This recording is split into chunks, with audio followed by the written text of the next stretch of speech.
Welcome to the SharkPreneur podcast with Kevin Harrington and Seth Greene.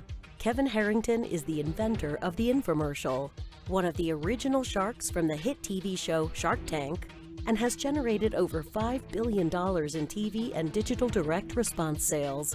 Seth Greene is the world's first trusted authority on cutting-edge direct response marketing, a best-selling author, and the only 3-time Marketer of the Year nominee.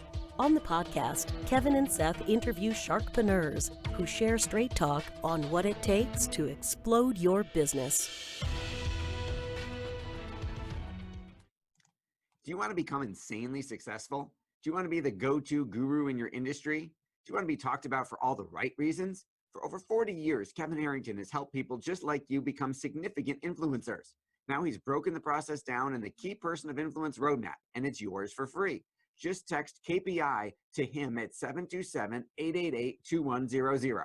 Text KPI to 727-888-2100 right now and claim your free step-by-step guide. Text KPI to 727-888-2100 to get the recognition you deserve and experience the success as the go-to voice everyone listens to in your industry today. Welcome to the SharkPreneur podcast. This is your co-host, Seth Greene. Today I have the good fortune to be joined by Kevin Urrutia of Voy Media.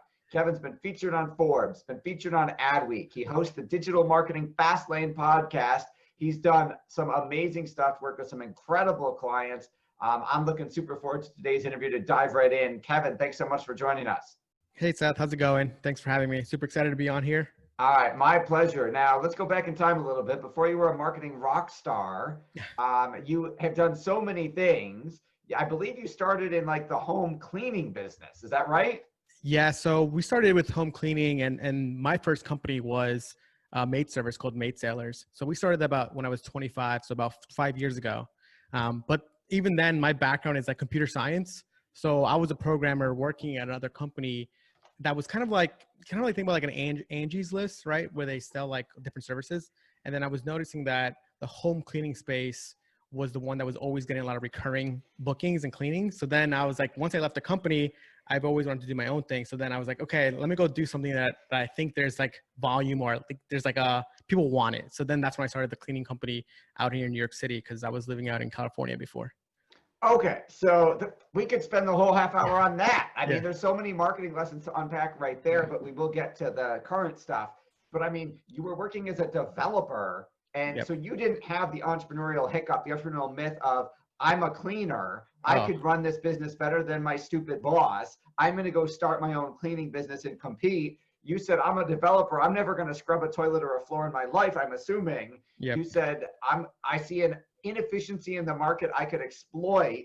So I'm going to go start a home cleaning business, which obviously I don't think you were the one scrubbing any floors, but you grew from 0 to $3 million in 18 months. Can you talk a little bit about that rocket ship hockey stick growth curve? Yeah, so so it's kind of funny you said that because like I did in some initial cleanings at the beginning, but it was always like, I'm going to start a business because I don't want to do the cleaning, but I'm really interested in the growth and the marketing of it because I always thought that was more exciting. But basically how we started was initially in the beginning was I was trying to figure out like, what are the cleaning companies doing right now where I think that we can come in and do a better job? So back then, about 5 years ago, I started get into SEO. So I noticed that people were doing like local SEO, and local SEO was a thing. Now it's like, you see it everywhere. Like you search for food and it's like every restaurant in the world comes up, right? But back then, 5 years ago, that was very different. Like that was a thing that Google was still experimenting with, like adding the maps and the listings to the Google search result rankings. So basically we got super lucky where we started doing SEO for our website, maidsailors.com. And then we were showing up in the local listings because that was at that time was purely just based on, did you have a listing? Because no one had listings. And then also your proximity to like the center of the episphere. So we were in Manhattan. So Manhattan has so many apartments and homes that we were just getting so many requests and bookings for that. But really our main growth for Maid Sailors, even to this day now, is just purely just content marketing and SEO. And how that helped us grow is like, we had to build like a whole like call center essentially. So we have about like 5 or 6 reps that just pick up calls every day now, just because it really depends on the space. I always tell people like for the maid service and the home cleaning space, people really want to talk to you. So it's like in that time, like online booking, we have an online booking form, but people were still not like really trustworthy of it. And for me at that point, I was just like, I was picking up calls because like, I know that if I can pick up a call, I can easily convince you to book a cleaning, because it's like, it's kind of like a mini sales call where you're just like, oh, this is why you choose us versus competitors. Hey, look, you can actually talk to us versus other companies where like, they're like just saying you just email us. But most of the growth from there came through SEO. And then of course for us too is other growth came from, we've acquired like other smaller cleaning companies in that area that we saw had this sort of SEO potential, that we saw, hey, look, they're pretty good in like rankings SEO wise, but they're not doing anything to actually like push their rankings up. What if we can acquire them and sort of help expand our reach to like the local area? And that's sort of, that's really how we grew. Okay, so again, there's a whole book Yeah. probably there, and then you started an e-commerce travel company. Yeah. So then basically like I tell people like I was doing the maid stuff for about, you know, what, 3-4 years. And then I saw this like FBA craze. Like you've probably heard of like Amazon FBA. Yes. And I was just like, I need to get on this, because at that point, like with any project, I always tell people like, eventually you kind of get bored of doing something for so long, even though it's good. It's like, you just get bored. It's just life, you know? And then I was like, I wanted to do something else where I can just like apply that same sort of marketing skill. It wasn't like SEO, but I was like, okay, Amazon is like another search engine, just like Google. So is there an SEO opportunity here on Amazon FBA? And then that's really when we started the company's called Chester. So if you look at Chester right now, it was completely different, because for Chester, we had to learn everything from like manufacturing to importing to bringing the product in. We also went, like I've been to China 3 to 4 times now, to the Canton Fair, to meet suppliers, to talk to them. And now with Chester, we're selling on Amazon. We're doing Google reviews. We're doing Facebook reviews. We're doing blogger reviews and just influencer outreach for there as well. That is absolutely incredible. And then talk about the creation and evolution of Voy Media. So yeah, eventually Voy Media came out of just like, I had Maid Sailors, and then I had Chester, which is a luggage company. And people were asking me like, I was like trying to figure out like, how can people know about what I'm doing? Because I was just like kind of building it by myself. But I was like, hey, people were like emailing me like, hey, how'd you start Chester? How'd you do this? And they were like, oh, how are you guys growing your sales? And I was telling them, oh, I'm doing Amazon like sponsored ads. And they're like, oh, can you guys help me with sponsored ads? So I was like kind of just like helping people out doing it here and there. And then eventually I was just like, kind of similar to what I was thinking about Maid Sailors and Chester. I was like, oh, like, how much money do the agencies make? And I was like, is there like a business here in starting an agency? And I was just like, oh, I think I can actually do a better job than what most people are doing. I was like, I was looking, because like at that time I was like working with other agencies too. And I was like talking to those founders. I was like, oh, I'm talking to these founders, but like, they don't have like real world experience of actually starting a company. And I was just like, I think I can do this and help with founders. But I was like, I've been there before. So I kind of know all the components it takes. So that is sort of like, we started Voy Media saying, hey, look, like my partner Wilson, he also has his own e-commerce brand. So when we pitch clients and we talk to potential partners, we say, we should work with us because we actually have done our own e-commerce businesses and have shown proven growth of growing a brand or a company. So versus other agencies where they're just doing the agency service, but they don't really know what it really means to build a business, at least in that sort of sector or space. Okay, so I love that you did something multiple times, figured out a way to make it work in different industries. And then other people started asking you, how'd you do it? Can you help? And you said, sure, let's start an agency and help them. And I love that you had the street cred of, I didn't go to school for advertising, for marketing, and haven't actually done it. You had built both businesses with blood, sweat, and tears and paid advertising to do it. And then said, yeah, I know I can do it for you because I've done it. So talk a little bit about how Voy has grown, the team that you've got now, and some of the examples of like the amazing transformations you're creating for your clients. Yeah, so really how Voy was, so when we started Voy Media, it was my partner Wilson. We started just kind of really focusing on Facebook ads and saying, hey, we're going to be the best Facebook ads agency that there is, right? Because like, that's sort of like, we just started like, hey, we just, whatever, Facebook ads. And as we started growing and sort of getting new clients and acquiring new clients, we're realizing that clients were like, oh, can you guys also do Google ads? Can you guys also do photo shoots? Can you do video shoots? But back then, like what, 2-3 years ago, we're just like, no, we just want to do Facebook ads. And then as we're sort of seeing this growth of clients, they're saying, hey guys, like, I love working with you guys, but I want to work with an agency that does everything now. So then it's like, it's always like, I always tell people like, you're always at the stage of, you can be really specialized and then you'll be great for one client, but then these big clients, as they grow, they want everything. And then either you grow with that, or you sort of like they'll drop you. And it happens to everybody. So then as we're sort of seeing this happening over and over again, and we're seeing like, oh crap, like we actually need to sort of start building expertise in these other channels.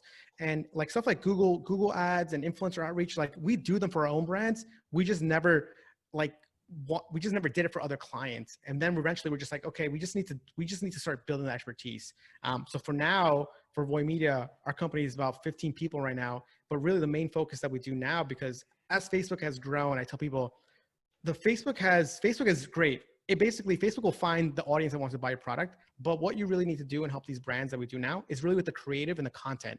The video shoots, the photo shoots, we still see that to be the biggest lever in helping brands grow on a platform like Facebook, because it helps you with a better CPA, higher return ad spend. So really for now, we tell brands like, as you're sort of seeing growth, what's the biggest thing that's going to help you get more growth and more sales? Is going to be your creative. So we're focusing on doing a photo shoots, video shoots, and building that sort of part of our agency up. Okay, so that's awesome. Now let's talk about that. Who is your ideal client? So our ideal client is at the moment is either e-commerce stores and such as people that are on Shopify. But what we say our ideal client is someone that has at least sold between 100K at least in product on their platform. Because we tell brands we work with, we get sometimes like, hey, I have a new store. Can you guys help me? We tell like, either if you have a new store, a new idea, we can't help you, because really what you're trying to find out is like, do you have product market fit? Do people want to buy your stuff? Do people want to do it? And we're not here to find that. Like, we're just not that type of agency. Like, and the reason why I say that is because we've done them for other clients too. And if we can't figure out a way to sell their products, it's never their product. It's that we suck. But I'm like, no, it's like your product that's actually not good. So like, yeah, we always, as agency owners, we always take the fall for that. You're absolutely right. Yeah. So I always tell people like, we're just not that type of agency. And like, sometimes we want to sort of, I think for that, like you either need to do a different offering, such as a course, such as like a consulting package where you sort of help them figure out, do you have product market fit?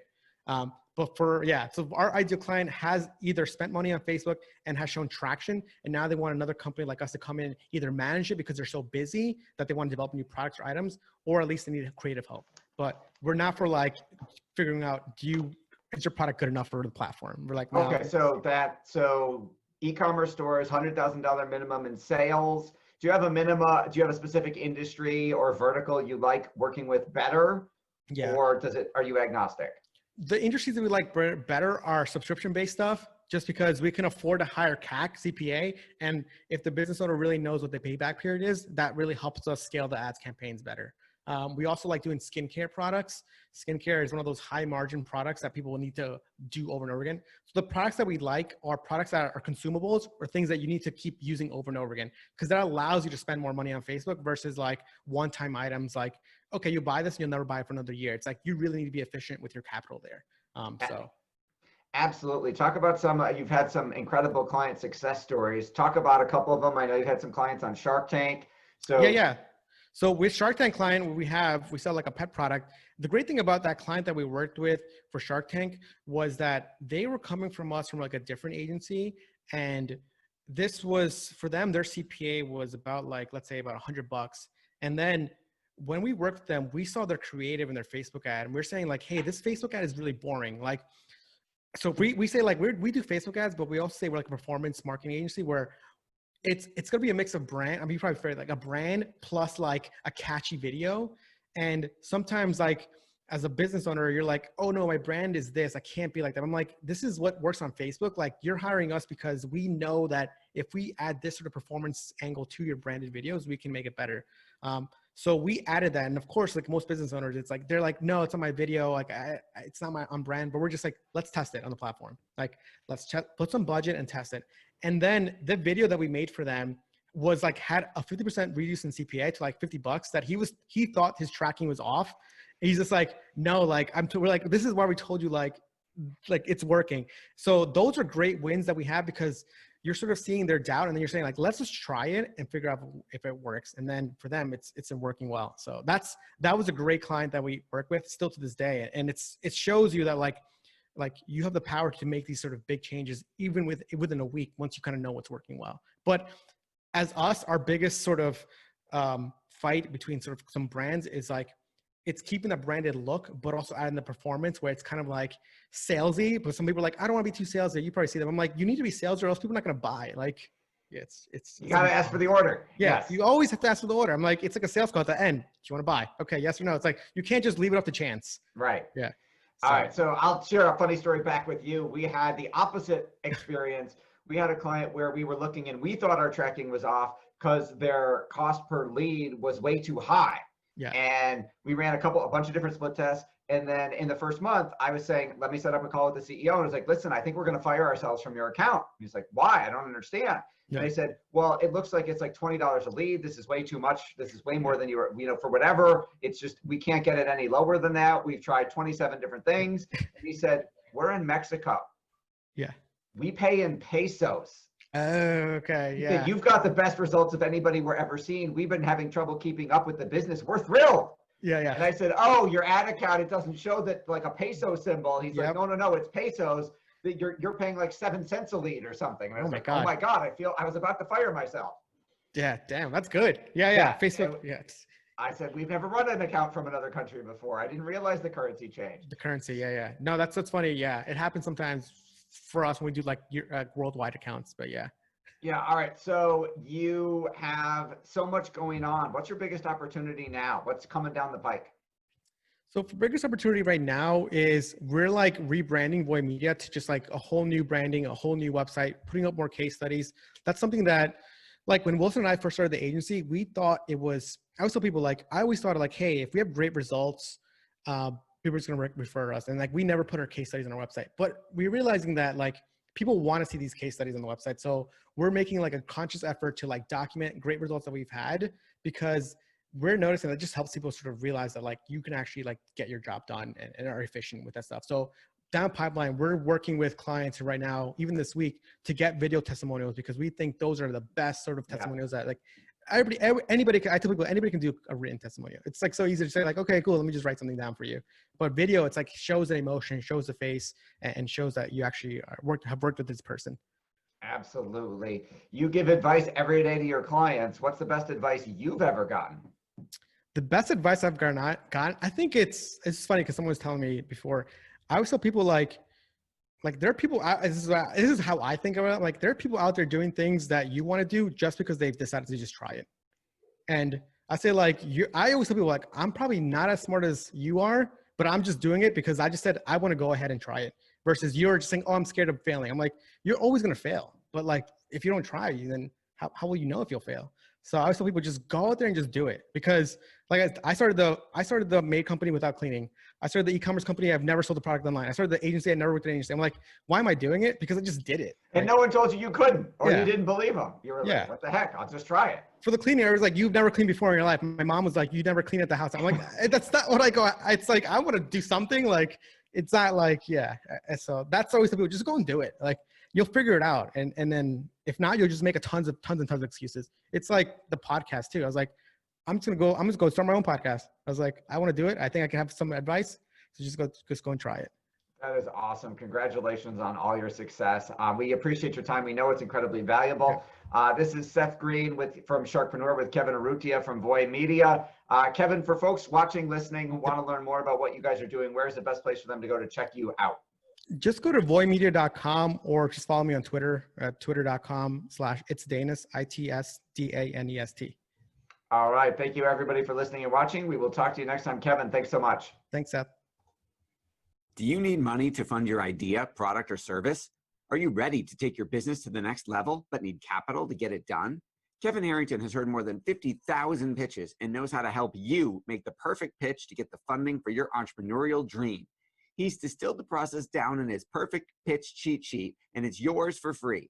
Just text PITCH to him right now at 727-888-2100. Text PITCH to 727-888-2100 right now and claim your free perfect pitch cheat sheet. Text PITCH to 727-888-2100 to start funding your dream today. This show has been produced by Market Domination, LLC. To discover how you can have your own show completely done for you and turn it into a real published book and become the authority in your marketplace, go to www.marketdominationllc.com/podcast offer.